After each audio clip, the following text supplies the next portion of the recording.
epístola de Pablo a los Gálatas, capítulo 2, y por ahí lo tiene. Es bueno cuando venimos delante de Dios, y yo creo que muchos venimos sedientos y hambrientos, amén. Yo creo que algunos venimos débiles, ya sea en el cuerpo o en el espíritu, y cuando venimos y adoramos a Dios,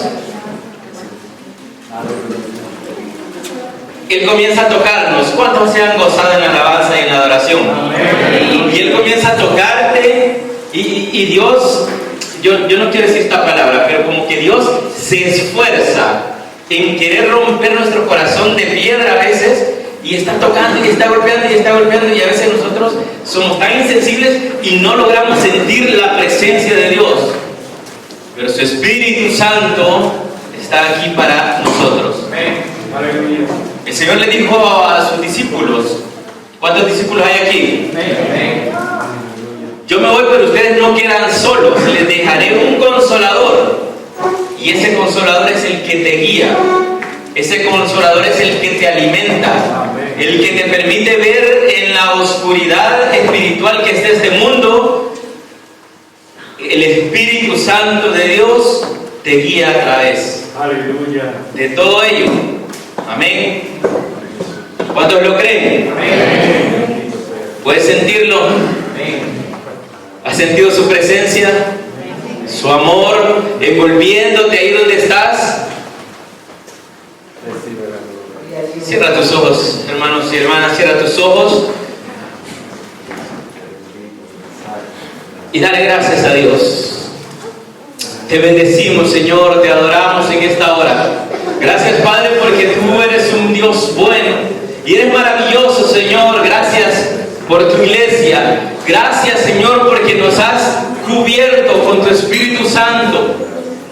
Gracias, Dios, porque hoy tu iglesia se dispone, Señor, después de haberte cantado y adorado, Señor, se dispone a escuchar tu palabra. Por eso hoy te pedimos que seas tú preparando nuestro corazón, que prepares nuestra mente, Señor, que no digamos que no entendemos, que no comprendemos la palabra, Señor. Más bien que digamos que tu palabra, que tu Espíritu Santo nos ayuda a discernirla, Dios, y a encontrar paz, tranquilidad, socorro, sanidad, fuerza en esta palabra bendita. Te pedimos, Dios, que nos hable, Dios, que solo sea tu Espíritu Santo, Señor, guiándonos. Por eso hoy te damos gloria y honra, Señor. Te damos gloria y honra, te damos toda la gloria, toda la honra a ti, Señor, porque tú te la mereces. ¿Por qué no le das gracias, iglesia? ¿Por qué no le das gracias a tu Rey, a tu manera, a tu forma de adorar? Dale gracias. Porque solo ha sido Él quien te ha sostenido hasta este momento. Te agradecemos, Dios, por el toque, por las caricias, por tu mano poderosa moviéndote a favor de tu iglesia. Gracias por las cosas grandes y maravillosas que harás en nuestras vidas. Te adoramos y te bendecimos, Señor. En el nombre de Jesucristo te lo pedimos todo, Señor, por quien te damos las gracias. Amén y amén. Gloria a Dios. Hermanos, tienen Gálatas capítulo 2.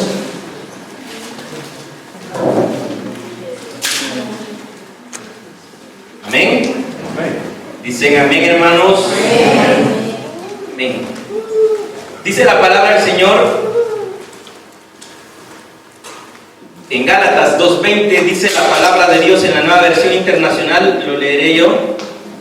He sido crucificado con Cristo, y ya no vivo yo, sino que Cristo vive en mí.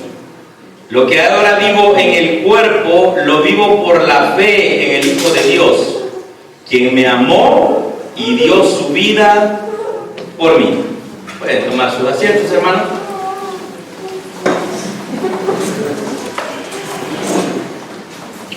Dice la palabra del Señor que sin fe es imposible agradar a Dios. Porque el que se acerca a Dios es necesario que crea que le hay, dice. Es decir, que si nos acercamos a Dios, no sea dudando, sino que creamos que si hoy tú te puedes postrar o arrodillar, como tú quieras adorar a Dios, creas que tú no estás hablando con una silla o con una pared, sino que creyendo de que Dios es real y está allí para escucharte, amén. Y algo bien importante y un regalo tan grande que Dios nos dio es la fe. Y es precisamente de lo que hoy quisiera, con la ayuda del Señor, hablar. La fe que viene de Dios. Dice la Escritura de que nosotros, hermanos y hermanas, estábamos pero totalmente destituidos del Señor. No teníamos cabida en la presencia de Dios por la sencilla razón de que descendemos de Adán. Y Adán, pues, sabemos de que nos heredó esta raza que viene caída. Es decir, ¿caída de dónde? Caída de la posición que Dios le había dado.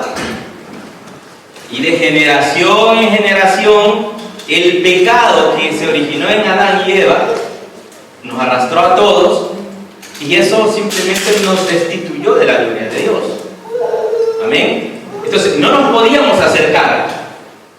Pero por eso digo yo, a veces Dios se esfuerza o se empecina que Dios quiere tocarte, que Dios quiere bendecirte, que Dios quiere fortalecerte, levantarte. Y a veces nosotros estamos como, espera Dios, estoy ocupado. Dios toma número y espérame, o yo te llamaré, como te dicen en los trabajos, ¿no? Vas a la entrevista y te dicen, no nos llamen, yo le llamaré. Y esa llamada nunca llega. Y a veces tratamos a Dios así, como que Él debe esperarnos, como que Él debe hacer fila, porque en nuestra agenda tan ocupada nosotros no tenemos cabida para Dios. Pero dice la palabra del Señor que sin fe es imposible agradarle. Y Dios nos tocó y ustedes saben todo lo que Dios quizá hizo, o las circunstancias. Yo no sé cómo usted vino al Señor. Yo recuerdo que muy pequeño yo era católico, primero porque me llevaban a la fuerza, y segundo porque después me gustó el catolicismo. Y había un sacerdote que yo le admiraba mucho, y yo, bueno, hice la primera comunión. Me gustó estudiar eso y quería, algunos ya lo saben, lo he dicho, yo quería ser sacerdote. Y me dice Rosy, si hubiera sido sacerdote hubiera sido monja. No, bueno, quién sabe, ¿no? Nos encontrábamos en el convento por ahí. Pero yo, aún en el catolicismo, yo tenía fe, a mi forma, pero tenía fe. Y yo quería agradar a Dios. Pero me daba cuenta que cuando yo venía, por ejemplo, y me iba donde el padre o el párroco de la iglesia, y me confesaba. Y no sé qué tanto yo podía discernir a esa edad de lo que era el pecado en realidad, pero yo sabía que le estaba fallando a Dios. Sobre todo porque yo quería agradarle y sentía que no podía. Y el sacerdote me decía en la famosa confesión, ¿quiénes se han confesado con un párroco alguna vez? Bien, algunos. Y yo recuerdo que yo le decía, digamos, los pecados que yo, repito, entendía que había hecho. Y la respuesta que me daba era, vale, mira, tienes que orar 5 Padres, o bueno, rezar 5 Padres Nuestros, 10 Ave María, tienes que repetir el credo tantas veces, y en esta semana tienes que hacer alguna buena obra. Y lo primero que yo creo que cuando uno está pequeñito, bueno, ayudarle a alguna anciana, ayudarle a cruzar la calle, cualquier buena obra. Pero con el tiempo me seguía dando cuenta de que no podía agradar a Dios. Y como tenía un abuelo, bueno, mis abuelos eran pastores, ellos me explicaban, aunque yo no quería aceptar lo que en el Evangelio se decía, porque yo no lo podía confirmar, porque yo estaba arraigado al catolicismo y me sentía orgulloso de ello. Sentía de que estaba en la mejor iglesia, el catolicismo. Y de hecho teníamos unos vecinos que eran cristianos evangélicos, y los niños a veces llegaban y le ayudaban a mis padres a ir a tirar la basura, a hacer algo. Y yo recuerdo que yo los estaba siempre avergonzando, siempre les estaba diciendo cosas feas, porque odiaba a los cristianos. Es decir, a mí me había inculcado en el catolicismo que era la única religión, y que los cristianos evangélicos eran, así entre comillas, tontos, o eran retrasados, que eran ignorantes. Y yo casi que lo creía, porque cuando yo les preguntaba a algunas personas que eran cristianas evangélicas, yo les decía, ¿y tú por qué no haces esto? Ah, porque es pecado. ¿Y por qué no vas a tal lugar? Porque es pecado. ¿Y por qué dicen que la ropa está? Porque es pecado. Y todos me decían pecado. Entonces, a mí me asustaba venir al Evangelio, porque todo lo que se hacía era pecado. Y a veces, hermanos, nosotros ahuyentamos a la gente por nuestra, a veces, religiosidad, que no está en la Biblia, pero nosotros decimos, aún como cristianos evangélicos, que sí está. Y somos dogmáticos y somos a veces extremistas en muchísimas cosas, y decimos, no, porque es pecado. Y nos cerramos en que es pecado. Y hay cosas que sencillamente no son pecados, simplemente no nos convienen. Por eso dice Pablo, todo me es permitido, todo me es lícito, pero no todo me conviene. Es bien diferente decir que todo es pecado, ¿o no? Entonces yo tenía metido en la cabeza de que todo era pecado. Y ese es el problema que estaba viviendo Pablo cuando le escribe a los Gálatas. Porque para empezar, se habían hecho divisiones aún dentro de la iglesia, donde muchos decían, bueno, nosotros somos gentiles y nosotros somos judíos. Recuerden, los judíos son todos los israelitas, todos los hebreos, todos los nacidos allí, todos los que son de nación, o también los que profesan la fe del judaísmo. Entonces, había divisiones aún dentro del cristianismo. Entonces, de este lado estaban los gentiles que no eran de Israel, pero eran cristianos. Y de este lado estaban los que eran judíos, pero que también eran cristianos. Entonces, gentiles y judíos. Pero ambos grupos eran cristianos. Y Pablo comienza a regañarles, y principalmente a Pedro, porque Pedro, cuando estaba con los gentiles, estaba hablando del evangelio, estaba explicando, les estaba enseñando, y que todo era permitido. Ustedes recuerdan que Pedro tuvo una revelación de que todo era permitido comer, porque él decía, yo nunca he entrado, por ejemplo, carne de cerdo, por ejemplo, que ustedes saben que los judíos no comen carne de cerdo y una serie de animales. Entonces, pero Pedro estaba con los gentiles y actuaba como los gentiles, comía de todo con ellos después de haber tenido esa relación. Pero cuando se acercaban algunos hermanos que eran judíos, Pedro cambiaba su forma de ser y cambiaba su forma de actuar. Y Pablo lo había notado, porque les comienza a decir, bueno, entonces, ¿qué es la fe? ¿Qué es lo que tú estás predicando? ¿Te comportas con los gentiles como un gentil, pero cuando se acerca un judío, te comportas como un judío? Y uno de los problemas que la iglesia, a mí no me gusta decir la iglesia primitiva, me gusta decir la iglesia de los orígenes, porque primitivo se oye algo como que es retrógrada, pero en realidad es la iglesia original, la iglesia pura, donde nació el evangelio y donde estaban las verdades mucho más frescas que lo que tenemos hoy. Pero si bien es cierto, tenían esas discusiones entre ellos. Y uno de los problemas principales era la circuncisión. Si usted recuerda que la circuncisión era era un acto religioso que se hacían los hombres en el cuerpo al séptimo día. Y bueno, era de la ley de Moisés.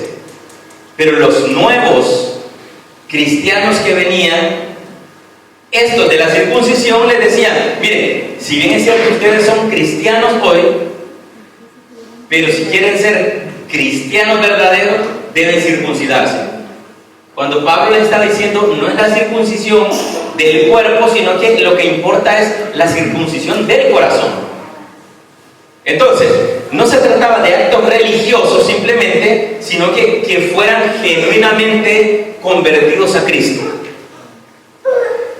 Y llegamos a este punto, hermanos, donde dice la palabra del Señor en el versículo 20 del capítulo 2.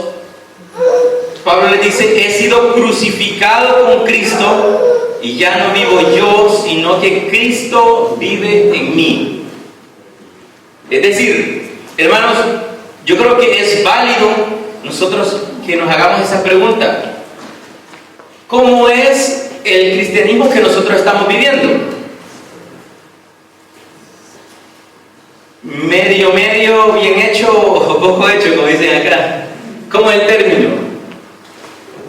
¿Poco hecho, al punto o pasado?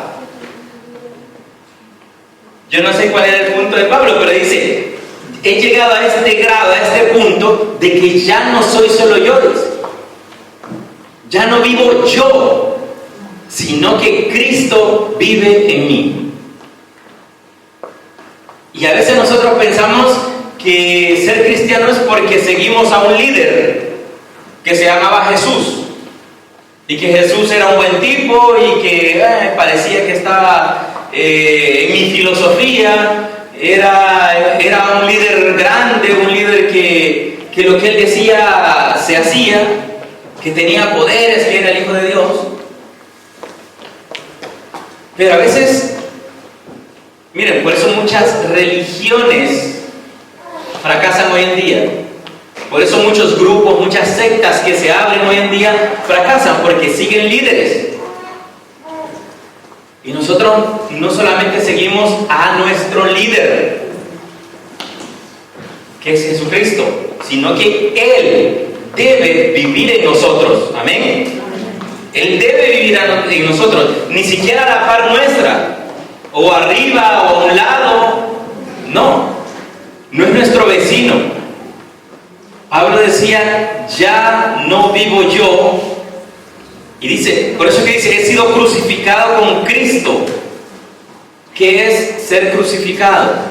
Es quitarse todas esos dogmatismos que ellos tenían. Miren, hermanos, si bien es cierto, esos problemas que la iglesia tenía hace como 2000 años, esos mismos problemas siguen hoy. En el año 19, en el 1800 y algo, se fundó la primera iglesia cristiana, o más bien judío-mesiánica, en Inglaterra. Fue una iglesia con la intención de acercar a los judíos a Jesucristo. Usted sabe que los judíos, muchísimos, todavía rechazan a Cristo como el Mesías. Pero la intención de esta iglesia fue, por ejemplo, acercar a esos judíos a Cristo. Entonces, la iglesia era con un matiz de seguir las tradiciones judías, pero presentando a Cristo, teniendo a Cristo como Salvador. Pero ¿qué es lo que sucedió? Si bien es cierto, esa iglesia fue fiel en sus convicciones, usted sabe que siempre hay divisiones y separaciones. Entonces, han surgido desde entonces tanta cantidad de iglesias judío-mesiánicas que están arrastrando a los cristianos evangélicos a esa, y sí lo puedo decir abiertamente, a esa secta, porque ya no es ni siquiera la original. Y le están diciendo, mira, sí tienes que ser cristiano, tienes que creer en Dios, creer en Jesucristo, que es el Hijo de Dios, y que solo a través de Jesucristo puedes llegar al Padre, pero también tienes que cumplir la ley. Y tienes que hacer todo lo que la ley dice. ¿Y qué es lo que sucede? Que la palabra de Dios nos dice que la ley no era para justificarnos. La ley sobre todo era una carga pesada para la gente, porque nadie podía cumplirla y ser justificado por la ley. Porque esa ley no salvaba, la ley de Moisés no salva. Y por eso es que ahí dice también la Escritura que si vamos a cumplir la ley, que la cumplamos toda. Hace poco hablaba con un hombre y me decía que teníamos que guardar el sábado, porque el hombre es sabático. Y me comenzó a decir, yo sí le decía, vale, está bien, porque no me gusta discutir de esos temas. Entonces, imagínense, si nosotros guardáramos el sábado, también tendríamos que vestirnos con ropas judías, como lo dice la palabra de Dios en la ley. Tendríamos que hacer muchísimas costumbres. Pero ese era el mismo problema que Pablo tenía con ellos en ese momento. Entonces, ya dejemos a un lado la religiosidad, les decía, sino que ahora estemos crucificados con Cristo. Es decir, que todo tenga que ver con Cristo. Que solo lo que importa es lo que Cristo dice. Solo importa lo que Jesucristo hizo por nosotros. Amén, hermanos. Y dice, he sido crucificado con Cristo, ya no vivo yo, sino que Cristo vive en mí. Lo que ahora vivo en el cuerpo, lo vivo por la fe en el Hijo de Dios, que me amó y dio su vida por mí. No desecho la gracia de Dios. Si la justicia se obtuviera mediante la ley, Cristo habría muerto en vano. Es decir, hermanos y hermanas, yo he escuchado tantas veces, tanta gente, y tal vez cuando me ha tocado evangelizar a alguien, me dicen, sí, mira, pero lo que pasa es de que yo no puedo dejar la bebida, o no puedo dejar de hacer esto, y a veces tenemos una lista de cosas. Y hay personas que no beben, que no se meten en problemas, que no hacen cosas malas, pero que simplemente no se quieren aceptar, no quieren acercarse a una iglesia cristiana, porque dicen de que agradar a Dios es imposible. Y a veces nosotros vendemos mal esta idea del Evangelio. Y queremos que la gente se convierta en cuanto venga. Y yo pregunto, ¿cuántos venimos perfectos a Dios? Ninguno. Muchos traían problemas de alcoholismo, muchos traían problemas de drogas, muchos traían problemas de fornicación, de adulterio, muchos traían problemas de brujerías, muchos traían problemas de enfermedades. Y por la razón que sea, Dios nos tocó. Y nos bendijo y nos fortaleció. Y nos dio su Espíritu Santo. Pero todo eso es por la fe. Y si ustedes recuerdan, cuando aquella mujer cuando trajeron a aquella mujer que la encontraron en el acto de adulterio, la querían lapidar, la querían apedrear. Pero Jesucristo le dijo, vete y no peques más. Y eso es lo que Jesucristo nos dice a través de la fe a nosotros. Tranquilo, ven como estés. Yo te perdono tus pecados. Yo puedo sanarte si quieres. Yo puedo levantarte donde estés si tú quieres. Pero no peques más. Dice, quiero que pasemos un poquito adelante en el capítulo 3.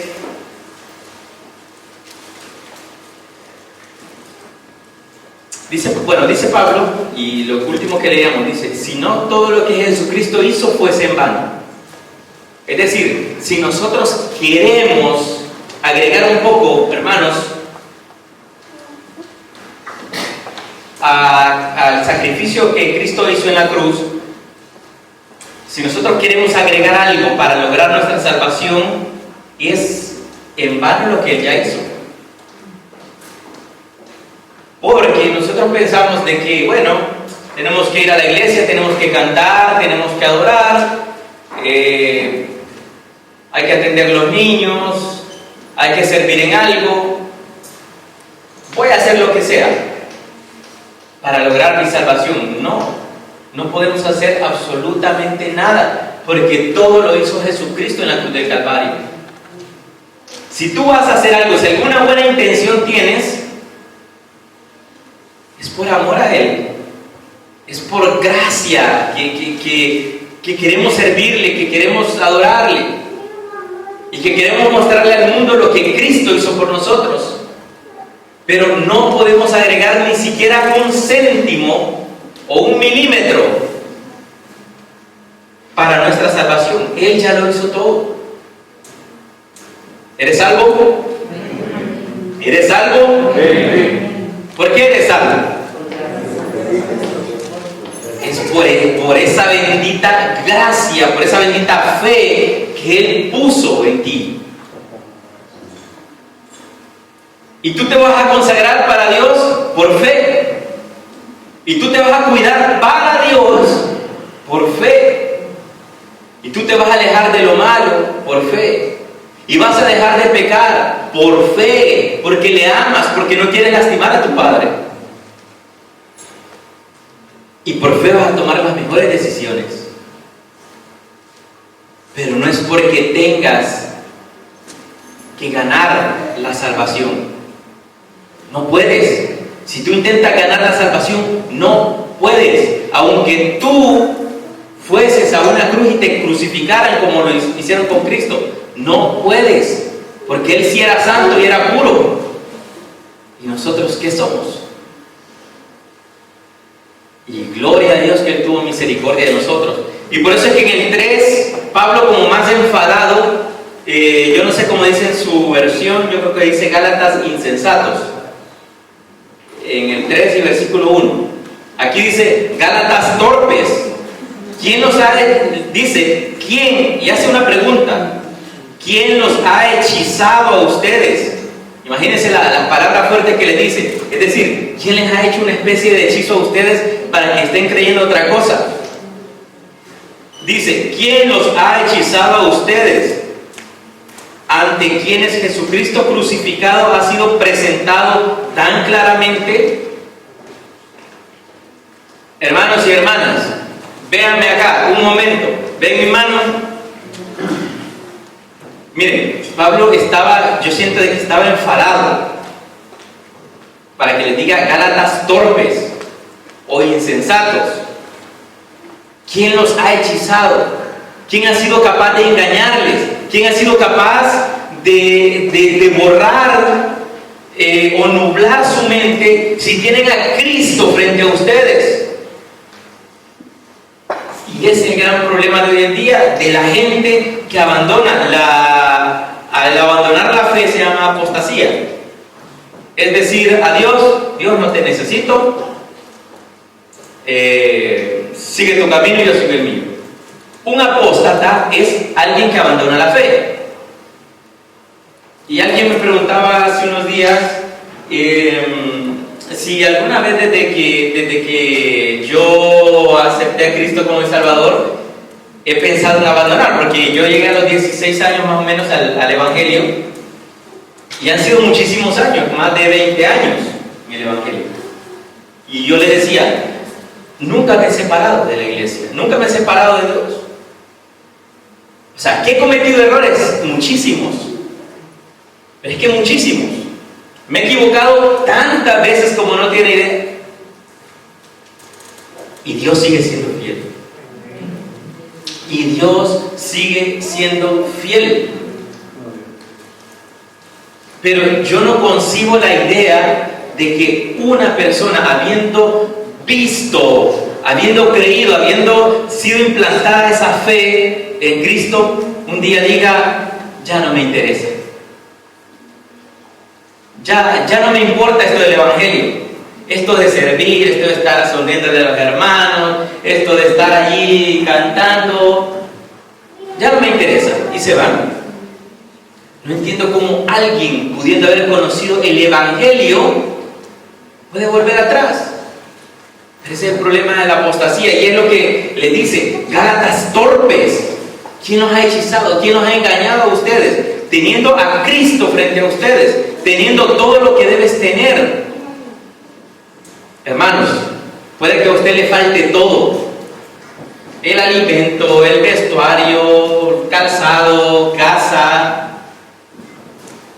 Puede ser que le falte todo. Pero si tenemos a Cristo, lo tenemos todo. Amén. Es que lo tenemos todo. Y cuando decimos todo, es todo. Pero a veces como que no valoramos eso. Y Pablo está enfadado y les dice, ¿quién los ha hechizado a ustedes? Ante quienes Jesucristo crucificado ha sido presentado tan claramente. Por eso le decía, ¿ve mi mano? ¿Logras ver mi mano? ¿Ve mi mano claramente? Si nosotros miramos con nuestros ojos, con los ojos de la fe a Cristo, no hay donde perdernos.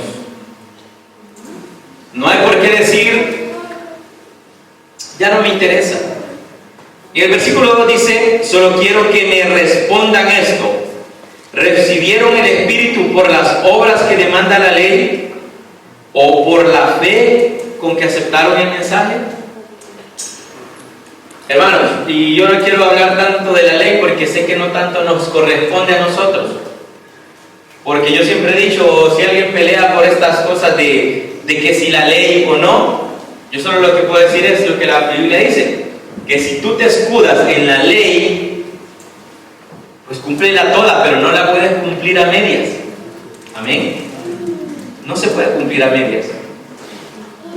Simplemente, cuán importante es la fe y que tú creas quién es el que te ha llamado, que te afirmes en el camino de Dios y que te puedas afirmar sabiendo de que quien te llamó no es un hijo, dice la palabra que no es un hijo de hombre para mentir o arrepentirse, porque uno de los atributos más lindos de Dios es que Él es inmutable. ¿Y qué es inmutable? Que Él no cambia. Él fue desde la eternidad hasta la eternidad. Él es y siempre será. Por eso dice la palabra del Señor que Él es el gran yo soy. Y lo habla en presente, yo soy. Él no cambia para nada. Tú puedes cambiar. Tú estás de ánimo y mañana no, hoy estás alegre, dentro de una hora estás enfadado, enfadada. Hoy somos una cosa, pero dentro de unos minutos somos otra cosa. Hoy pensamos bonito, dentro de un momento pensaremos feo. Porque cambiamos. Porque somos variables. Pero Dios no cambia. Dios te dio su fe para que nosotros permanezcamos en esa fe. Dios nos dio la fe precisamente para que tú te mantengas y que eso sea como un ancla que mantenga tu barco, y aunque vengan vientos y tempestades, tu barco ahí estará. Amén. Dios no cambia, y porque Él no cambia, Él es fiel contigo y Él te ama. Él te ama tanto y te lo dice a cada momento. Dice que los cielos declaran su gloria y el firmamento nos cuenta a nosotros la obra de sus manos.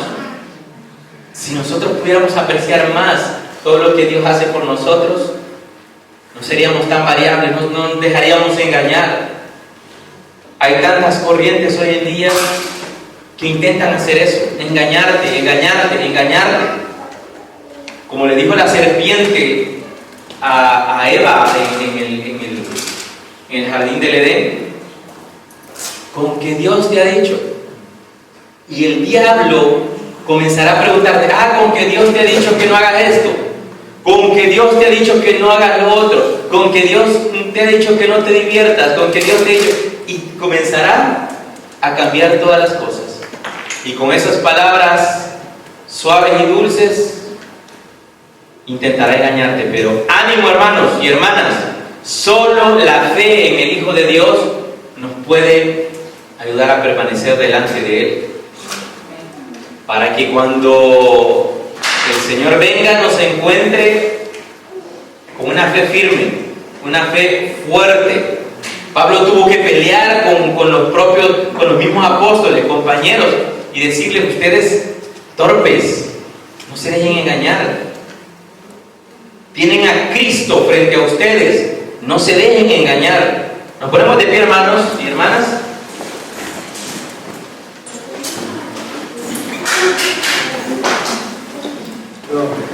Vendrán tantos engaños, tantas mentiras disfrazadas de verdad, pero solo es Dios, solo es Jesucristo a través de la fe que te puede sostener. Cierra tus ojos un momento, vamos a orar y vamos a darle gracias al Señor.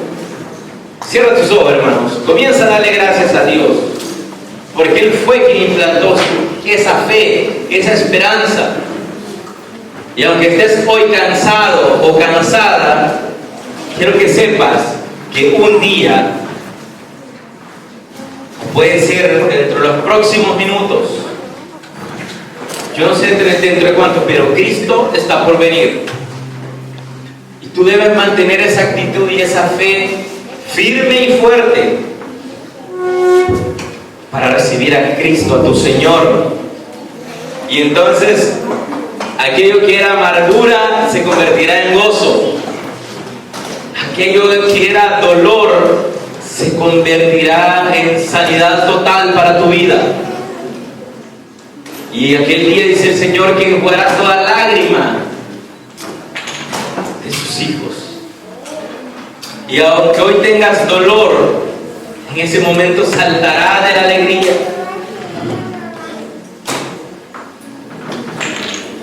Ora un momento conmigo.